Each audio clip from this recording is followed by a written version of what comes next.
Need for Speed Underground immediately thrusts us into its street racing fantasy. Right after starting the career mode, we're blasting in a fully tuned up car through neon illuminated night streets of Olympic City, unable to resist bobbing our heads to the rhythm of the absolutely fantastic selection of licensed songs. It's a banger after banger after banger.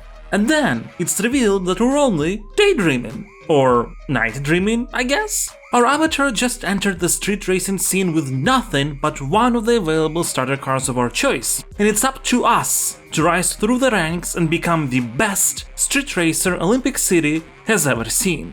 Race after race, we're going to unlock new cars, performance and visual customization options, and go up the rankings as we defeat rival after rival after rival, to their greatest dismay. As far as stories go, this one is very basic, with no memorable characters to speak of except Samantha, and not because she's well written, but because she plays the role of a mentor. There's even some drama later down the line where she feels betrayed by us. I trusted you, and now you want to take me on? See you at the street, punk! Until we make amends. Both actions are sort of arbitrarily forced upon us. The core character trait of the main antagonist Eddie and his superior racer girlfriend Melissa is that they're designated antagonists. The core trait of everyone else is that they're in the game. But it's okay, the story achieves its main goal of providing a compelling wrapper for the entire underground experience. We start from the bottom, rise to the top, and our progress is literally represented through our car's performance and how it looks. Nice, simple, clean. What helps with the fantasy is how Need for Speed Underground tackles the car handling. It's specifically fine-tuned to feel fantastic with automatic transmission. That's definitely the easier way for most people to get into racing games. Of course, there is also manual transmission for those who like to have more control over the rides, which with proper training will allow for faster times than automatic. Overall, the physics are very arcadey, with stuff like suspension and weight transfer not being a factor at all, but there is still a sense of realism and authenticity due to the tire grip mattering for turns and drifting. Which is why it's satisfying when playing using a controller or a wheel to slightly let go of gas in the right moment or press just enough of the brake to smoothly go through sharp turns while avoiding any oncoming cars. In moments like these, you feel like a pro street racer.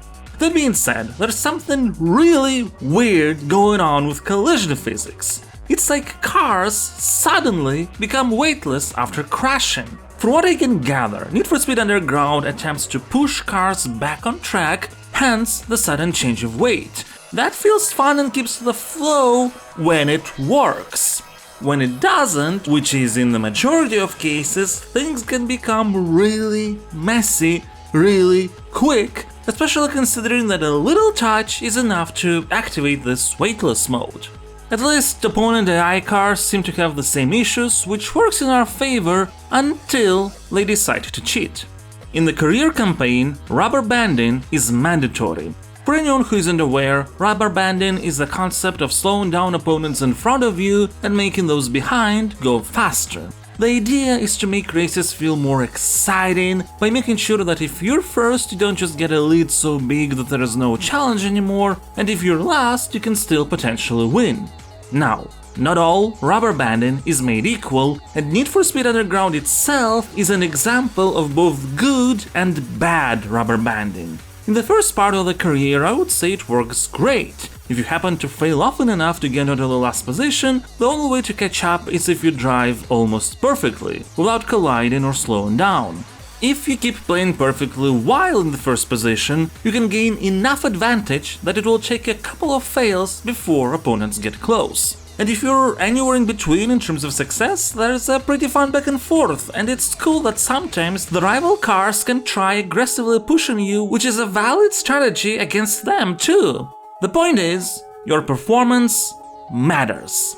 In the later parts of the campaign, when the game attempts to ramp up the difficulty for certain events, it feels like it doesn't necessarily matter what you do, opponent cars will catch up regardless. In these cases, the cheating is extremely obvious. Even after crashing into a tram, opponents can start catching up almost immediately. Sometimes they just blast past by you on speeds that seem impossible even with a nitro boost. And speaking of nitrous oxide, there's no feeling worse than driving on a straight line at max speed while also rocket boosting and still seeing that the distance between you and the rival gets smaller and smaller. The amount of nitro fuel is limited and there is no way to refill it during a race, so it has to be used strategically, which in the case of these races with up to difficulty usually means never using nitro until some shit happens or at the very end to get a clutch win. Now, for what it's worth, Need for Speed Underground doesn't push rubber banding to its max all the time in the second half of the career mode, but among the events where it is very sticky are those with 6 or 7 laps. That's sort of ridiculous in this context. Though it doesn't change the fact that the core act of driving in Need for Speed Underground is just really fun. Of course, track design plays as big a role in that as the gameplay mechanics.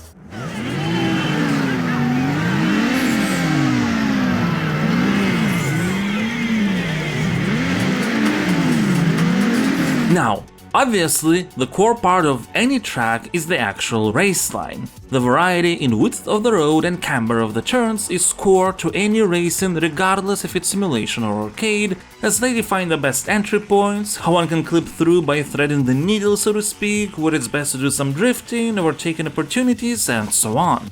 Just in general, looking at various underground tracks, you can see how varied the race lines are, but the best example to understand why they're actually so well designed would be this segment from the Atlantica circuit. There is a very significant construction site shortcut cutting through this turn here. In the normal Atlantica route, there really is no reason not to use it, as it's just very natural to enter the shortcut in an almost straight line. However, in the reverse version of the track, there is a lot of things to consider. There is another turn here, so to enter the shortcut without losing much speed, there is a pretty specific line you've got to follow. If after this turn you're too close to the wall next to the shortcut entrance, most likely because in the previous segment you didn't hold to the outer part of the race line, the best maneuver here would be to actually use the normal track line's wide camber, as long as you course correct yourself for a proper entrance. And that would be far more effective than slowing down to take the shortcut. Every track has lots of considerations like these, which is the primary reason they're so good. But also, in a game like Need for Speed Underground, it's of big importance to have things like jump ramps, destructible objects, civilian traffic, public transport, in other words, additional dynamics to the track that make each replay a little less predictable. So if you go back to the shortcut discussions, there is a little cut-through line here on the Olympic Square track. When just looking at it abstractly, there is no reason not to use it. But add some civilian traffic that might block the path, and now there's a split-second decision you have to make whether you want to risk crashing or adjust your line to take a slightly safer turn. The added objects can also make race lines themselves more interesting than they look from an abstract overhead. For example, add some construction materials on the sides and suddenly a straight path becomes a place where you need to needle through, potentially even pushing an opponent into the obstructions. And this kind of contextualization Need for Speed Underground uses to great effect. Let's say there is a track segment with very winding roads, and naturally, it's a park, and a straight line shortcut that can cut down some seconds is signposted through gates that we can crash through.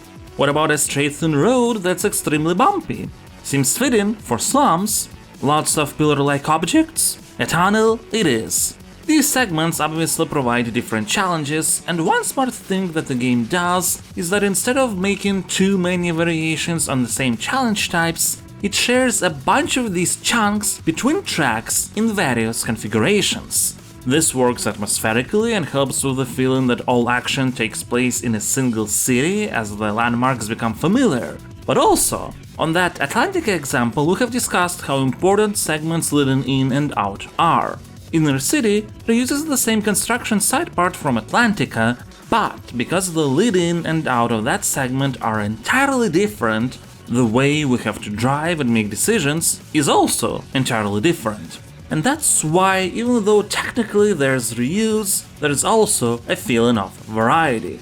One final touch to what makes Need for Speed Underground tracks feel amazing is, of course, their visuals, which are not just a haphazard collection of wet reflective roads and neon lights. Contrast is everything, especially when screen gets blurry at high speeds. As such, a central street has glowing signs only on the sides, so the middle would stay darker, the contrast making it clear where we have to go.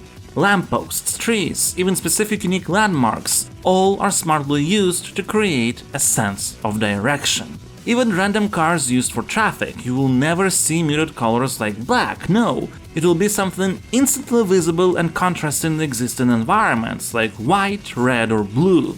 Which is especially imperative for drag races, a special mode with forced manual transmission. We have to shift up at correct moments to maintain the highest speed possible, and even though each drag track is practically a straight road, we have to switch lanes to avoid traffic and block other races from overtaking us. There's a lot to keep track of, but each drag race is about 30 seconds in length, so it works as an injection of sort of extremely focused adrenaline, one of my favorite activities in the entire game. Another special mode Need for Speed Underground has is drifting, where physics drastically change, so we could power slide more than usual on special tracks at the edge of the city. It's fine? The more you drift, the more points you get at once, the higher multiplier increases. While personally I'm never particularly excited for a drift track, I'm sure it's got its fans, as there is a pretty high skill ceiling to this activity for those who enjoy it. Besides, it's great for variety, which, to be fair, the career mode desperately needs.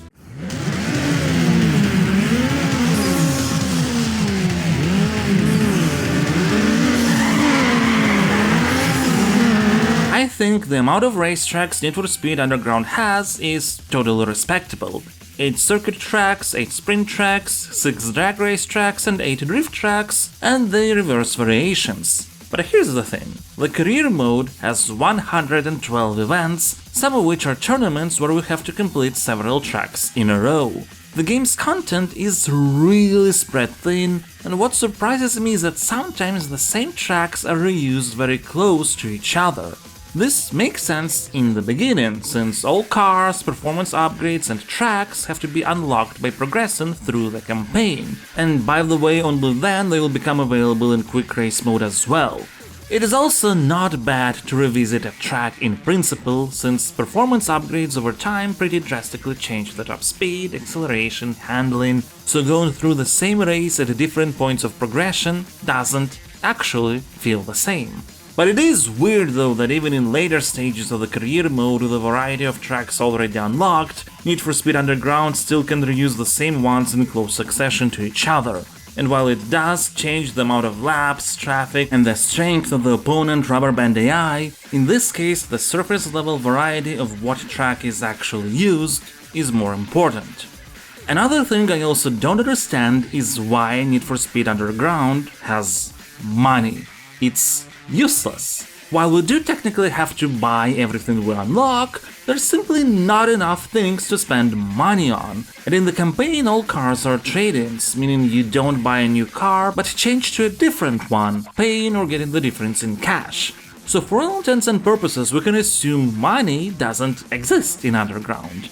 What matters far more than money is the style points we receive during racing, for air hang time, drafting behind another car, near miss of uncommon traffic, managing to get a head start at the beginning, stuff like that. These points are then multiplied by our car's customization rating, which in turn will unlock more visual customization options. This does have the unfortunate side effect of not being able to make our cars look the way we want at the beginning. Honestly, most customization attempts are going to look kinda crappy, but it does fit with the reaching the top fantasy, since as we progress we can make any ride we want look actually cool. But also, not all customization options are equal. A bunch are arbitrarily considered higher level and are better for increasing the style multiplier. And sometimes you've got to make a choice whether you want to sacrifice a lower level visual upgrade you actually find aesthetically pleasing for a higher level upgrade you find tacky.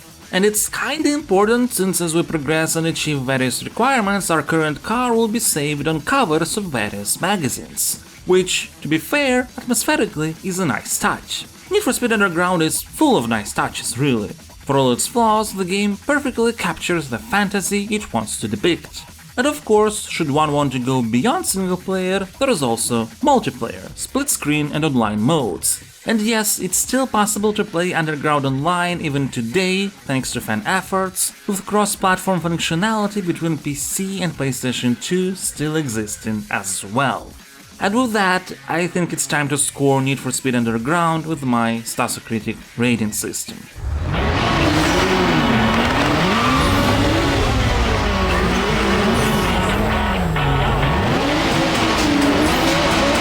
Stasocritic is a rating meant to sum up my arguments in a numerical fashion as an addition to the analysis, not in place of it. It's divided into 5 categories of different weights, each having scores from 0 to 10 assigned depending on the specific criteria. The first category is design with a weight of 4, as how a game is played and structured is what defines your experience the most. I will assign an 8. The core driving gameplay is great, tracks are amazing, and that's pretty much everything a racing game really needs. There are problems related to collision physics, which are magnified by the way AI rubber banding works on harder difficulty events especially, that can get very annoying. And while progression is atmospheric, it's not polished. The campaign underground mode is a bit too long for its own good, money is useless, stuff like that. But at its core, we're still looking at one damn good racing game. The next category is emotions, that's all about personal feelings. Those are important, hence why the category has a weight of 3. I will assign a 9. When I was a child, Need for Speed Underground was one of my most played racing games. Heck, it was one of my most played games, period. And even now, it's just really fun. Can rubber banding be annoying? Yes. The late game 6 lap race against one of the named rivals is as infuriating as ever. But also, regardless of what annoyances I would encounter, how I'd feel the need to rage quit after some ridiculous crash when my car would be sent flying for ages due to weird collision physics, I wanted to continue. I wanted to keep playing, because the game just feels really cool and fun regardless. What can I say? Now, let's discuss cohesion, a category with a weight of 2 that's all about how well different aspects of a game are connected together into a singular, holistic experience. I will assign a 7. The core of becoming the best street racer in the city fantasy definitely works, as we have discussed already, and that's more than enough for an enjoyable experience. However, if we're to assign a score, we can't ignore that there's some weird arbitrary stuff, like how the rankings work. For example, to rise in the ranks for sprints, you often have to defeat the same dude Chad over and over again, and it's kind of weird, you know? When Samantha is not talking to you for plot reasons, she will still comment on how cool it is that you've gotten a new magazine cover, or how the money is useless and that sort of puts holes in this fantasy of getting richer to tune up your car. So there's these arbitrations that you have to sort of accept, but overall Need for Speed Underground presents us with a compelling fantasy. Which is why in the context category, I will assign a 6. Now, it's important to understand that context is not just about story and narrative, it's about everything that provides, well, context, and that's goals, world building, player stories, and so on. So yeah, the plot of Need for Speed Underground is a nothing burger, but the way it wraps our experience into one where we get into this underground scene and rise through the street racing ranks works, and, once again, is compelling and enjoyable. It's not fantastic by any means, but it does what it has to. And finally, when it comes to aesthetics, which is everything about visual design, sound design and music, I feel like there is nothing else I can assign here other than a 10. Need for Speed Underground looks amazing. From the city reflections and puddles, to sparks when colliding against something, to the various city districts, and of course, the cars. Need for Speed Underground is stunning, its sound design as well, the revving of the engines, the whooshing of oncoming traffic, and the music. I mean, the music from this game has been sitting in my playlist for decades. The selection is just so good. Now, should we calculate all these scores and their weights together, Need for Speed Underground will get a Stasocritic rating of 81, which means that it's a great game. because my system is balanced as such that the majority of nice, well-done games are going to be somewhere in the range of 50s, 60s, 70s. So anything above 80 is truly a great representative of its respective genre. Of course, at the end of the day, while Stasocritic Rating is a representation of my arguments, it's still just a number. What really matters is how a game makes you feel specifically, and Underground is loads of fun. Regardless of whatever flaws it might have, if you like racing games, you should at least try Need for Speed Underground once. There's something truly unforgettable in blasting through blurry, neon-lighted streets of Olympic City with awesome music jamming out of your speakers.